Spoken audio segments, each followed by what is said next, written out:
इंतखाबी अमल मुकम्मल हो गया और इंतखाबात के नतीजे में एक हंग पार्लियामेंट हमारे सामने है। 2013 के इंतखाबात को आसिफ अली जरदारी साहब ने आरोज़ इलेक्शन करार दिया था। आरोज़ इलेक्शन में सबसे बड़ी साइंस ये होती है कि आर ओ जब फाइनल अपना कंसोलिडेटेड रिज़ल्ट्स की अनाउंसमेंट करते हैं तो उसके अंदर रिज़ल्ट्स के नंबर्स ऊपर नीचे करके वो कुछ कर सकते हैं। इमरान खान 35 पेंचर कहते थे कि 35 पेंचर लगाए गए हैं। रिजेक्टेड वोट्स की तादाद जो थी वो विनर और लूज़र के मार्जिन से ज़्यादा थी। आरओज़ के इलेक्शन की अगर आपने ट्रू रिफ्लेक्शन देखनी हो तो 8 फरवरी 2024 को होने वाले इंतखाबात में रात 9 बजे के बाद जो कुछ हुआ उसमें आपको उसकी रिफ्लेक्शन नज़र आएगी। पाकिस्तान तहरीक इंसाफ के बाज़ हलकों के कैंडिडेट्स, तमाम हलकों के नहीं, चंद एक हलकों के जो डिस्प्यूटेड एरियाज़ हैं, उसके अंदर कैंडिडेट्स का दावा यह है कि पोलिंग स्टेशन से जो उनको फॉर्म 45 मिला है उसकी तादाद के मुताबिक उनके उम्मीदवार जीते हुए हैं और जो फॉर्म 47 आरोज़ ने जारी किया है उसके मुताबिक उनका मुखालिफ उम्मीदवार जीत चुका है। और ये एक मुतनाज़ा शक्ल है। इसको आप कह सकते हैं कि इलेक्शन मैंडेट जो है उसको चुरा लिया गया या इलेक्शन फ्रॉड के ज़ुमरे में ये चीज़ आती है। अगर वाक़तन ऐसा ही हुआ हो, मामला अदालत के सामने है भी और मज़ीद केसेस अदालत के सामने जाएंगे भी। अदालत का यहाँ इम्तहान है। सुप्रीम कोर्ट ऑफ पाकिस्तान ने एक फ़ैसला इलेक्शन से पहले किया कि बल्ले के निशान से पाकिस्तान तहरीक इंसाफ को महरूम कर दिया। मेरे ख़्याल में ये बहुत गैर मुनासिब और बहुत ही बुरा फ़ैसला था। मैं इसको अच्छी नज़र से नहीं देखता इस फ़ैसले को, क्योंकि पूरी एक सियासी जमात को इलेक्शन प्रोसेस से इस एक फ़ैसले ने बाहर कर दिया और हॉर्स ट्रेडिंग की बुनियाद रखती। अगर पाकिस्तान तहरीक इंसाफ के निशान के बग़ैर भी वो लोग जीतते हैं तो तमाम इंडिपेंडेंट हैं, वो किसी पार्टी से मुंसलिक नहीं है। और पाकिस्तानी इलेक्टोरल लॉज़ के मुताबिक अगर किसी सियासी जमात ने ख्वाह उनकी हमायत की हो या ना की हो, अगर उनकी पसंद है कि 3 दिन के अंदर जिस मर्ज़ी सियासी जमात को वो ज्वाइन कर लें, 101 out of 265 N A assemblies की जो सीट हैं उसमें से 265 में से 101 आज़ाद हैं और 101 में से 90 से ज़ायद इस वक्त पाकिस्तान तहरीक इंसाफ के हमायत याफ्ता हैं। उनमें से एक उम्मीदवार जो हैं पाकिस्तान मुस्लिम लीग नवाज़ को ऑफिशियली ज्वाइन कर चुके हैं, जिनका नाम है वसीम कादर। ये लाहौर से जीते हैं और इन्होंने फौरी तौर पर मरियम के साथ जाके प्रेस कॉन्फ्रेंस की है और अपनी खिदमात जो है PMLN के हवाले कर दी हैं। इसके अलावा भी 6 और कौमी असम्बली से लोग गए हैं, जिसमें खुर्रम नवाज़ हैं। खुर्रम नवाज़ नून लीग और IPP, बज़ाहिर ख्याल ये था कि ये IPP को ज्वाइन करेंगे, लेकिन ये दोनों के मुश्तरका उम्मीदवार थे और सीट एडजस्टमेंट के नतीजे में इनके मुकाबिल उन्होंने नून लीग ने उम्मीदवार खड़ा नहीं किया था। ये भी नून लीग में जा रहे हैं। बैरिस्टर अकील हैं NA 54 से, NA 146 से पीर ज़हूर हुसैन है, NA 189 से सरदार शमशेर हैं और NA 253 से बैरिस्टर मियाँ खान बुगटी हैं। ये 6 लोग जो है पाकिस्तान मुस्लिम लीग नवाज़ की हमायत का ऐलान कर चुके हैं। हॉर्स ट्रेडिंग की बुनियाद सुप्रीम कोर्ट के उस फैसले ने रखी है, इसलिए मुझे वो फ़ैसला पहले दिन भी बुरा लगता था, आज मज़ीद बुरा लग रहा है। लेकिन क्या जो सियासी जमातें हैं उनकी तरफ देखूँ, 75 का नंबर बनता है इस वक्त PMLN का और 101 इंडिपेंडेंट्स हैं और पाकिस्तान पीपल्स पार्टी के पास है 54। तो अगर वोट को इज़्ज़त दो का नारा वो रखें जो नवाज़ शरीफ ने लगाया था, तो उसके मुताबिक तो जो लार्जेस्ट पार्टी है उसका हक बनता था हुकूमत साजी की वो कोशिश करे, वो नाकाम हो जाए तो फिर दूसरे की बारी आती है। लेकिन नवाज़ शरीफ साहब ने 66 नंबर था उनका जिस वक्त उन्होंने कहा कि अल्हम्दुलिल्लाह हमारी लार्जेस्ट पार्टी है, तो मैं शहबाज शरीफ को कह रहा हूँ वो हुकूमत साजी के लिए बातचीत का आगाज़ करें। ये एक गैर जमहूरी सोच का आगाज़ था। यहाँ वो शहबाज शरीफ वाली बात जो है ना, वोट को इज़्ज़त दो वाली, जो उनकी डिस्क्रिप्शन है, जो उसकी डेफिनेशन वो उन्होंने दी कि इससे मुराद ये है इस नारे से कि जो मुझे वोट देगा मैं उसकी इज़्ज़त करूँगा। ये वो वाली बात आ गई है कि जितने लोटे बनेंगे उनकी वो इज़्ज़त करेंगे, पैसे भी मिलेंगे, वजारत भी मिलेगी।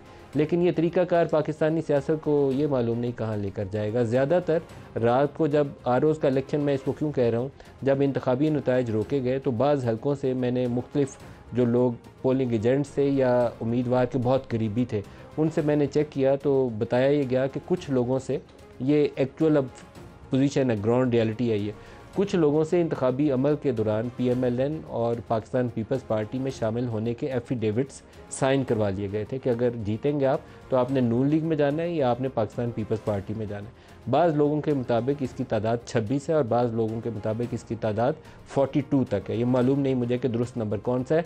PTI ने ख़ुद जिनकी हमायत की थी उनसे भी एफिडेविट PTI ने भी साइन कराए हैं, लेकिन उन दो में से एक हल्फ बरकरार रहेगा, दूसरा हल्फ टूट जाएगा। जब इंतखाबी नताइज रोके गए तो एक बहुत ही ज़िम्मेदार शख्स ने मुझे बताया कि उस वक्त ऑप्शन दी गई कि या तो आप जीतेंगे तो नून लीग में जाएंगे, अगर नहीं जीतेंगे तो आपका अदरवाइज़ अगर आप ये इस बात के ऊपर इत्तेफाक नहीं करते तो आपका नतीजा कुछ और भी हो सकता है। उनका दावा यह है कि वो उस वक्त 15,000 वोटों से जीत रहे थे, लेकिन जब उन्होंने नून लीग में शमूलियत से या उस वादे से इत्तेफाक नहीं किया तो उसके बाद वो 20,000 वोटों से शिकस्त खा गए। लाहौर से अगर मैं देखूं तो लाहौर से सलमान रकम राजा भी ये शिकायत कर रहे हैं, और पाकिस्तान तहरीक इंसाफ के जहाँ जहाँ मुतनाज़ा हैसियत है जो हल्के हैं, इवन 130 लाहौर का जो नवाज शरीफ का अपना हल्का है, वहाँ शिकायत यही है कि 45 और 47 के नंबर्स में फ़र्क है। यही बुनियादी तौर पर वोट ऑडिट का तकाजा करता है उन हल्कों में जहाँ फॉर्म 45 में एक पीटीआई जीती हुई है और फॉर्म 47 में कोई और जीता है, तो यहाँ पर आपको वोट ऑडिट करना पड़ेगा, उन फॉर्म का ऑडिट करना पड़ेगा, और अगर इलेक्टोरल फ्रॉड साबित होता है तो आपको सख्त तरीन सज़ाओं की तरफ जाना पड़ेगा। इलेक्शन चुराना किसी आम चोरी की निस्बत बहुत बड़ी चोरी। आज हुकूमत साजी के हवाले से जो बड़ी जमातों में बातचीत चल रही है, इस वक्त पीपल्स पार्टी की सेंट्रल एग्जीक्यूटिव कमेटी का इजलास जारी है, जिसमें वो गौर कर रहे हैं कि नून लीग के साथ शिरकत इक़्तिदार जो है वो कैसे करनी है। बिलावल ने पिछले चंद हफ्ते बड़ी एग्रेसिव कैंपेन की, और उसको चाहे नंबर ऑफ़ सीट्स में पंजाब के अंदर उसकी रिफ्लेक्शन ना नजर आए, लेकिन उनकी कैंपेन के ऊपर लोगों ने उनको काफ़ी सराहा। उनके कुछ बयानात की झलक आपको दिखलाता हूँ, और फिर आज जो मीटिंग वो कर रहे थे उसके साथ आप खुद ही देखिए कि वो खुद कैसे जस्टिफाई करेंगे अपने वोटर्स को। दिखाइएगा जी।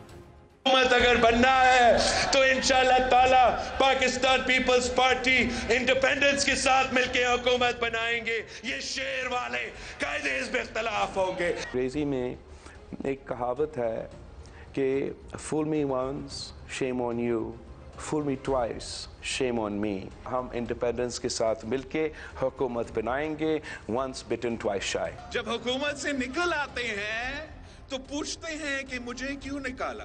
मैं अपना 15 महीने के किरदार पे इलेक्शन लड़ने के लिए तैयार हूँ।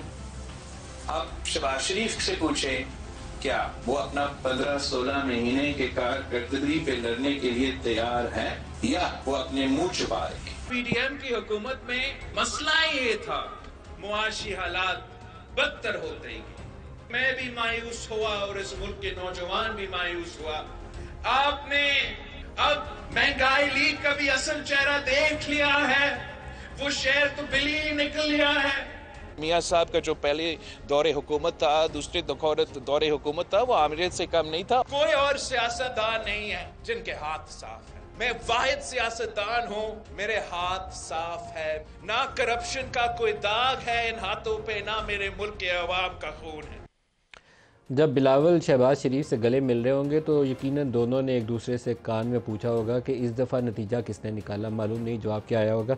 सायरा बानो GDA से वो हमारे साथ इस वक्त शामिल हो रही है। इंटरेस्टिंग पोजीशन ये है कि जमायत इस्लामी से एक MPA की नशिस्त हाफिज़ नईम ने जीती है, लेकिन उन्होंने कहा कि मैं जीता नहीं हूँ, ये आज़ाद वाला जीता हुआ है, ये वोट इन्होंने आगे पीछे करके मेरे खाते में डाले हैं, तो मैं ये जाली जीत बर्दाश्त नहीं कर सकता, मैं अपनी नशिस्त छोड़ रहा हूँ। Very unusual position. GDA ने कहा है कि ये जो कुछ हुआ है मुल्की मुफाद में नहीं है, हम भी अपनी नशिस्तें छोड़ रहे हैं। सायरा बानो हमारे साथ है।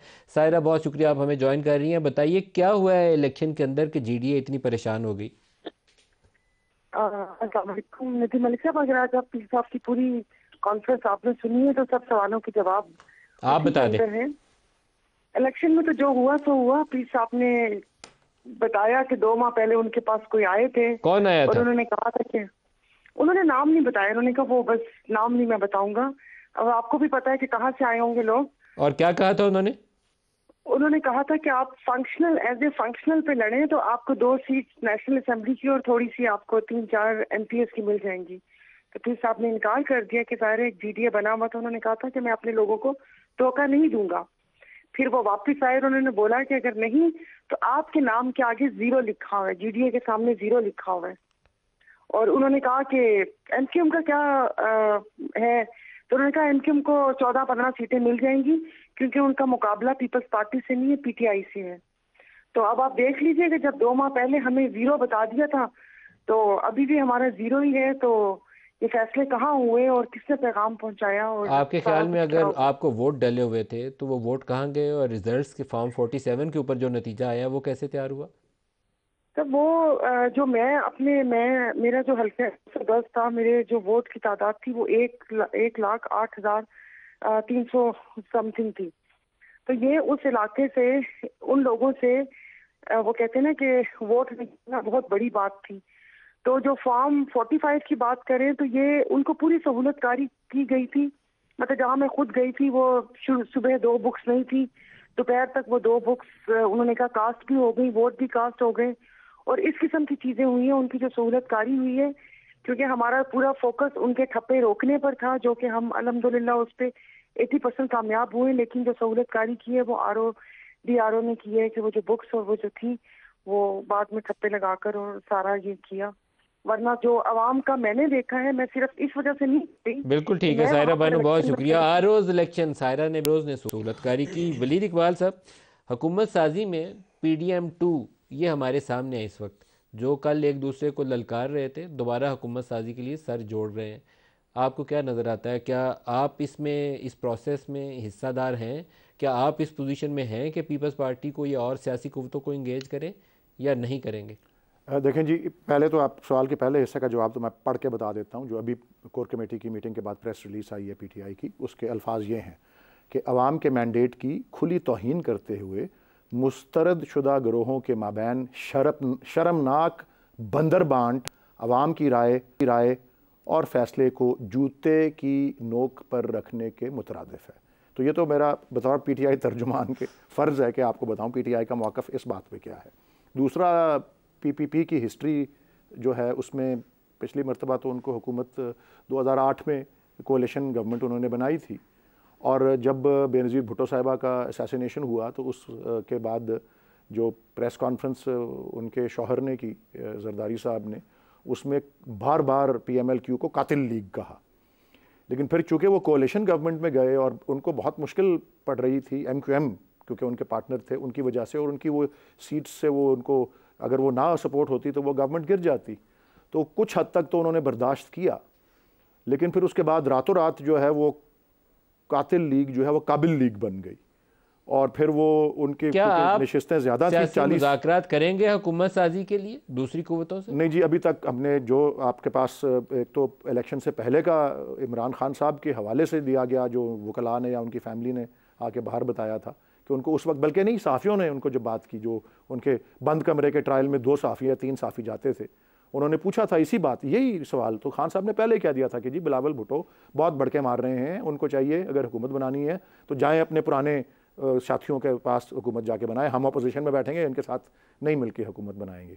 लेकिन वैसे मैं आपको इस PTI की जो पोजीशन है हुकूमत साजी की, आज कोर कमेटी में कमेटीज़ भी बना दी गई हैं मुख्तलिफ़ सूबों के हवाले से, पंजाब, KP और सेंटर के लिए, कि हुकूमत साजी में किस तरह से हम क्या इकदाम ले सकते हैं।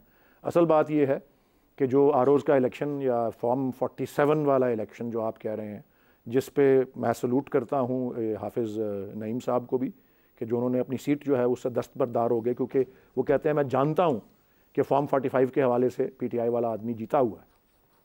तो मुझे उम्मीद है इस तरह और भी लोग कोई आएंगे अगर किसी का ज़मीर जागता है इससे मिसाल लेकर। लेकिन ये जो बात हुई, मैं इसका खैर मकदम करता हूँ। ये आई कांट रिमेंबर कि अभी तारिक फजल साहब ने कही या फैसल साहब ने कही कि ऑडिट होना चाहिए, ज़रूर कराएं ऑडिट। हम आपको लिस्ट दे देंगे सीट्स की, उस पर ऑडिट करा लें, पता लग जाएगा। 45 और 47 का ऑडिट होना चाहिए। ऑडिट देखिए, ये हुकूमत साजी वाला मैं सिर्फ इतना अर्ज करना चाह रहा हूँ। एक आखिरी बात वो ये कि मैंने पहले भी आपको अभी इस प्रोग्राम के पहले हिस्से में बताया था कि ये इन्वेस्टिगेट करने की क्या, जो एक मैंने कहा पहली मरतबा पाकिस्तान की तारीख है कि आपके सबसे बड़े जो डोनर्स हैं, माशी हालत जिस तरह पाकिस्तान की है, अमेरिका कह रहा है, इंग्लिस्तान कह रहा है, यही आपकी डोनर एजेंसीज को भी कंट्रोल करते हैं। और भाई ब्लूमबर्ग की स्टेटमेंट देख लें, ब्लूमबर्ग की स्टेटमेंट, पहले उसका जवाब दे दें। मैं सिर्फ हुकूमत साजी में आप कहाँ खड़े हैं? मैं सिर्फ कहना चाह रहा हूँ, ने आज नाम दिया कि शहबाज शरीफ होंगे, बाद में एक ट्वीट में उसकी डिनाइल आई, लेकिन मेरे ख्याल में आपने नाम फ्लोट किया है शहबाज शरीफ का। पहले आपने फुल पेज इश्तहार छापा था प्राइम मिनिस्टर नवाज शरीफ, आज कहाँ खड़े हैं, कौन होगा? देखिए मलिक साहब, ये फैसले तो पार्टी की हमारी जो सीनियर लीडरशिप है अवामी मुशावरत से ही करेगी कि प्राइम मिनिस्टर के कैंडिडेट कौन होंगे और chief minister Punjab chief minister Punjab के लिए आपकी जमात बेहतर पोजीशन में है, आपके पास तकरीबन सिंपल मेजोरिटी है। बिल्कुल है, और बहुत अच्छे अच्छे कैंडिडेट्स हैं, और हमें इस बात का कौन होंगे अच्छे अच्छे कैंडिडेट्स में नाम 3-4 नाम बताइए। देखिए इस वक्त मुनासिब नहीं है, क्योंकि ये प्रेरोगेटिव जो है हमारी सीनियर क़यादत का है, उससे पहले कोई नाम फ्लोट करना ये अच्छी बात नहीं है। बाद लोगों ने कहा कि मरियम नवाज उम्मीदवार होंगी चीफ मिनिस्टर पंजाब की, क्या वो टेबल पे है, नामों में शामिल है? बिल्कुल है, और वो है नाम उनका, बेहतरीन कैंडिडेट हैं, बेहतरीन कैंडिडेट। उन्होंने सिर्फ, मैं एक जुमला कहूँगा कि वो इसलिए नहीं कि वो नवाज शरीफ की बेटी हैं, उन्होंने जो ये इमरान खान का जो दौर था, इसमें जो उन्होंने अपनी काबिलियत, मेहनत, जहानत, बहादरी से अपना एक मकाम बनाया पाकिस्तान की सियासत में, इसलिए वो डिज़र्व करती हैं उस काबिलियत की बुनियाद पे, उस मेहनत की बुनियाद पे। एक बात। लेकिन अगर वो चीफ मिनिस्टर हो तो आपका ख्याल है कि इत्तेहादियों के साथ फिर मरकज़ में वज़ारत उज़्मा भी आपको मिलेगी? थोड़ा मुश्किल नहीं हो जाएगा? मैं आपको अर्ज़ कर रहा हूँ कि ये सारी बातें तो अभी चूँकि मुज़ाकरात हो रहे हैं, पार्टीज़ बैठ रही हैं, लीडरशिप बैठ रही है, तो उसमें मैं कोई पेश गोई नहीं करूँगा, न करनी चाहिए। लेकिन मैं ये ज़रूर कहूँगा कि अभी सेंटर साहब ने जो बात की और उन्होंने अपनी पार्टी, जो अपने आप को एक सियासी पार्टी कहती है, और ज़बान जो है अपनी, जो उन्होंने रेजोल्यूशन पास की है सेंट्रल एग्जीक्यूटिव कमेटी की, कोई थड़े वाला बंदा भी इस्तेमाल नहीं करता कि जूते की नोक पे हम रखते हैं, फलां करते हैं। वो भाई 2018 का रिज़ल्ट किसकी नोक पे रखा था, वो ज़रा कौम से पूछे ना आप कि क्या आपने किया था। आज आपको इतनी तकलीफ़ हो रही है यार। मैंने पहले आपको कहा कि हमारे कैबिनेट के मेंबर जो माजी में भी थे और आइंदा भी होने थे, 8 हार गए हैं। अगर इतना आसान होता कि आप फॉर्म 45 का रिजल्ट और है और फॉर्म 47 में आप चेंज कर लेते। ये जो आप बात कर रहे हैं कराची के, वैसे आप बूट नईम साहब, जो बूट की नोक है, आप उसको, उसकी ताकत को अंडर एस्टिमेट मत किया करें। फैसल वाडा साहब ने एक प्रोग्राम में उसको मेज़ पर भी रखा था, तो मैं मलिक साहब इस तरह की टकटलियों वाली और रंगबाजी वाली सियासत ज़िंदगी में कभी नहीं की, और ना इस तरह के अल्फाज कभी इस्तेमाल किए हैं। सियासत में शाइस्तगी और वज़ादारी रहनी चाहिए और हम उसी से सियासत करते हैं। ये जो आपने नईम रहमान साहब की बात की, अब उन्हें साथ ये भी बता देना चाहिए कि आपको एक तन तनाज जताने वाली कौन सी कुव्वत थी और क्यों जताएगी, कि यानी सारी फोर्सेस, इलेक्शन कमीशन भी लग गया, आरओज़ भी लग गए कि नईम रहमान को जताओ, किस लिए? ओ यार, खौफ खुदा